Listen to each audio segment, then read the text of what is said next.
Here's a lesson in basic chess principles. Hello everyone, welcome back to Fishy chess lesson number 2. My name is Renzen, and let's just jump right in. Today we're just going to talk about what you should do in every game of chess that you play. So let's begin. The first principle I want to talk about is taking center space with your pawns. There's a good reason why the first move in almost every game is either going to be e4 or d4. Those are the two most common first moves. Sometimes it's knight f3, sometimes it's c4, but out of those 4 moves, it's going to be one of them. So the reason for this is when you play a pawn to the center, you are controlling space in your opponent's territory. This is also why one of the most common responses to e4 is e5. Black counteracts this pawn by taking space on white's side. Now, if you want, you can play another game, a center game, with a pawn to the middle and, go from there, but this isn't very common. I've seen it on occasions. I don't think it's that good, but yeah, so that's why a lot of people like to play e4 e5 or d4 d5. Those are very common, and one of the most popular openings of all time, the Queen's Gambit, is based on taking as much center space as you can with the pawns, because if you lose a pawn, it's not that big a deal. But if you lose a piece, that sucks. So that's why the pawns are the ones taking the most space, because if they get attacked, it's not that big of a deal. So, next thing I want to talk about is developing your pieces. So, a lot of games, especially at the beginner and intermediate level, will go e4, e5, knight f3 on the second move. And the point of knight f3 is to put pressure on this pawn, and black will often respond with knight to c6. Now, the act of moving your pieces off of the back rank and putting pressure on the center, putting pressure on the enemy's territory, that's a bad arrow, but putting pressure on your enemy's territory, taking space in your enemy's territory, and getting your pieces out and active, this is all called developing your pieces. And you should develop your pieces as soon as you can, and you should develop them to squares that make sense. For example, you don't really want to put your bishops in front of your center pawns, because like I said, you want these pawns to be taking space, and if they can't move, then they're not doing any good. This pawn can't move, so now this bishop is going to have some trouble getting out. So this is a pretty common position, e4, e5, knight f3, knight c6, and oftentimes there are about 3 options that white usually plays. The most common is bishop to b5, the Ruy Lopez, which I hate the Ruy Lopez. I think it's super boring. There's so many theory moves to make, and as a beginner, you're not really going to know what you're doing. Another option is the Scotch, which is an immediate pawn to d4 and getting this trade in. If I'm black, I like to play this and then usually see something like that. Developing pieces, putting pressure on the center. That's a pretty common opening. I don't see it a whole lot, but I'd say the most common opening for beginners is the Italian, which is my favorite. And the point is you're putting your bishop on c4, which pressures this weak f7 pawn, which is defended only by the king. And black can respond in a variety of ways. The most common is bishop to c5, the Gioco piano, and to which you can do multitude of things. Most common is this, and then black will play random stuff. And you'll get a position like this where white gets a good center, good piece development. Black has 3 pieces out. This bishop's got to move. So it really all depends on what you want to do. But the most common thing in every opening is that you are getting your pieces out and active, because if you don't get your pieces out, well, your opponent's going to get their pieces out and they're going to checkmate you because you have no pieces out to do anything. So one piece that you don't really want to develop at first is the queen, because the queen's an easy target. So if I go back here and play the Scandinavian defense with black, most commonly white's just going to take and then black will take it with the queen. However, this allows white to develop a piece with tempo, meaning that you develop a piece, this knight, to c3, and this comes with an attack on the queen. And of course the queen is, the most powerful piece and you don't want to lose it. So you're going to have to move this queen somewhere. So black has to waste a move to move the queen again, which could have been used to develop a piece or move a pawn to the center.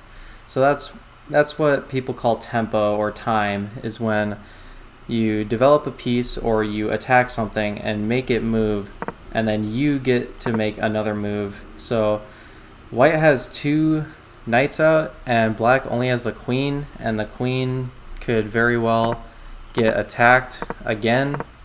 So all around not that good. So you don't want to develop your queen right away. I know people like to learn the 4-move checkmate or the scholar's mate very quickly, with bishop c4 and then maybe like this, and then if black just makes a normal developing move attacking the queen, well, then you get checkmated.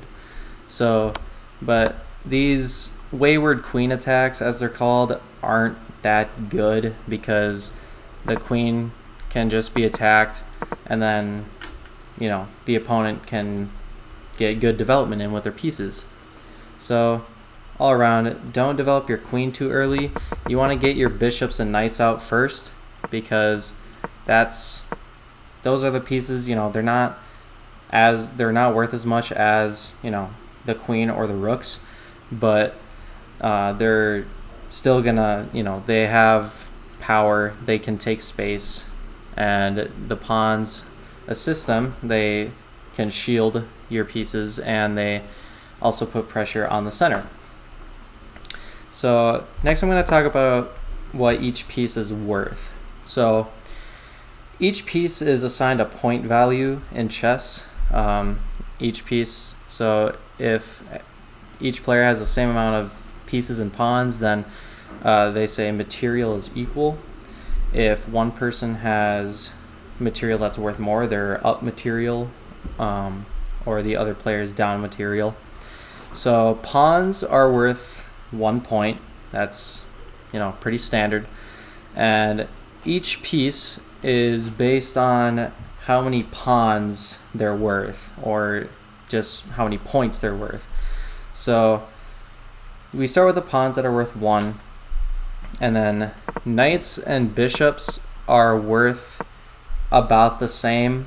Most people say that they're worth 3. People say that bishops are a little stronger than knights because they can move farther, and if you have the bishop pair, they can work very well together. So for example, in this position, if white chooses to take this knight, then neither player is down or up material, but there is an inherent imbalance because black has the 2 bishops and a knight, whereas white has 2 knights and a bishop, but they're still a relatively equal position. Now rooks are worth about 5 points, and so rooks are worth more than knights and bishops. However, rooks are not worth as much as a bishop and a knight together. So if we got some random position where we did something like this, and white takes a knight with the rook, well, that said white gives up the exchange, which means he traded a rook for a minor piece, which is a knight or a bishop. And normally you don't want to do this. In certain positions you can, if you're getting a good attack or if you absolutely have to not get checkmated.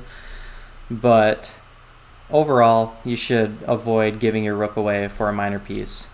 But if you're getting a rook, or if you're giving your rook away for 2 pieces, that is good, because rooks are worth less than 2 pieces combined, simply because there's 2 of them. There's a little more mobility, especially if it's the bishop pair. They have a lot more power, and they're a lot better than a single rook alone. And finally, the queen is worth 9. So the queen is worth 9 pawns, so the queen is very powerful. You should almost never give your queen away for anything, really. You can trade queens, but unless you're checkmating the opponent or you're about to checkmate the opponent, you shouldn't give your queen away. It's dumb, unless you're a top level streamer and you're throwing for content. It's all around not a good idea. So finally, my last point here is, when you're playing any game of chess, it depends on the opening, of course, but a good principle to keep in mind is to always castle, and you should always castle as early as you can. Maybe not always on the first move you can possibly do it, but you should always castle to get your king safe. And if your opponent doesn't castle, you can very easily take advantage of that by giving them checks, busting open the center with your pawns, and all around going on a big attack. And you can even sacrifice some pieces, because the king is not safe when it's in the center of the board. It is very exposed out in the open. So that's why you should castle, because now this king is safe, protected by these pawns that you're not going to move because they're not center pawns. And so those are the main principles that I wanted to discuss today. In conclusion, take center space with your pawns, get your pieces out and developed, attack weak squares in your opponent's territory, and just castle whenever you can, because your king is a lot safer when it's castled. So if you have any questions, if you have any comments, if you have any requests for more videos in the future, please let me know down in the comments. Don't forget to drop a like, subscribe, and comment, ring the bell, and I will see you all in the next Fishy chess lesson. Goodbye.